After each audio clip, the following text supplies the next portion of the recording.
within my heart, light within my thoughts, light within my words.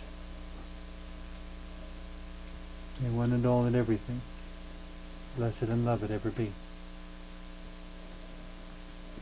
Welcome. I am Sister Who. Today I just wanted to offer a few thoughts on the word religion, used as a question word. It's one of the ones we put in the introduction to this television show. That there are many different ways that religion happens within humanity, many different ways that it has happened, and within each of those ways that religion has evolved and changed over time as well. But it seems like there isn't a lot of thought given to really what is religion and why is it important. For some, I suppose it's the moral force. It's what distinguishes good from bad and encourages us to keep being good people. Sometimes through threats or intimidation that do this or you're going to hell. I think, from my perspective, I think it's not so much that God judges us as that we judge ourselves by the way we live, by the actions, the words, the thoughts. God doesn't have to do any judging. We all too frequently paint ourselves into a corner and create sequences of events that result in horribly negative things happening. At other times, bad things happen and it has nothing to do with us. It simply is something that happened at the time because of something quite beyond our control. In the midst of that, religion sometimes is a reassuring, empowering, facilitative sort of force or presence, I guess. I think what's really at the heart of it, though, when you peel the wrapping off, is spirituality. And so in that sense, I've come to understand that religion is society's attempts to standardize or systematize our spirituality. I believe there's something within every person that is genuinely spiritual, something that cries out for a relationship with something greater,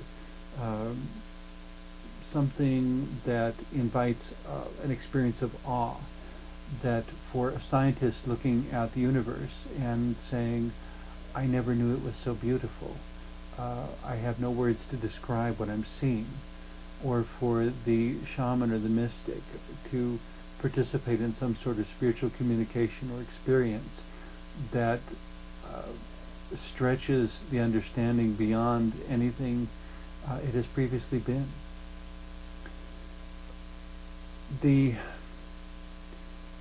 Even within theatrical settings, there may be moments, or for athletic settings even, moments where everything comes together in a way that is so magical and so powerful and so perfect that you just don't even know how to describe it. There's no word, yippee or hooray or whatever, that adequately conveys the exhilaration of experiencing a truly perfect moment.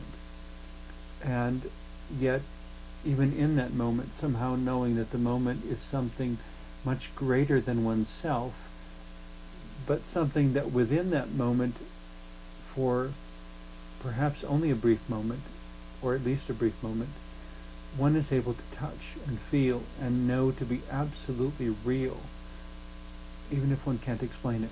And very often, the experiences of awe are things that we can't explain. When it works the way it was, in my opinion, originally intended, but whose original intention are we talking about? When religion works the way it is ideally intended, my suggestion is that it's supposed to be about nurturing the relationship between the human and the divine. The problem in the current age, perhaps in every age, is that all too often religion becomes a matter of using the relationship with divine. Let me reword this. The ideal is to use our religions to nurture our relationship with the divine, instead of using our relationship with the divine to nurture our religions. In the first case, using churches or religions or synagogues or temples or whatever to nurture our relationship to the divine, it's a way of the human soul growing and expanding, of addressing mysteries and experiences that invoke a sense of awe, of feeling part of something much bigger than oneself in a way that feels loving and wise and inspires humility. In the reverse, it seems when we use our relationship to the divine to support our churches, it seems, one might say, a way of taking God and making God smaller, of fitting God into a box or some sort of enclosure, some sort of limitation. These are our doctrines and dogmas, and God must fit within them. And that is all that God can be, and everything outside of that cannot be God. Or so the argument goes.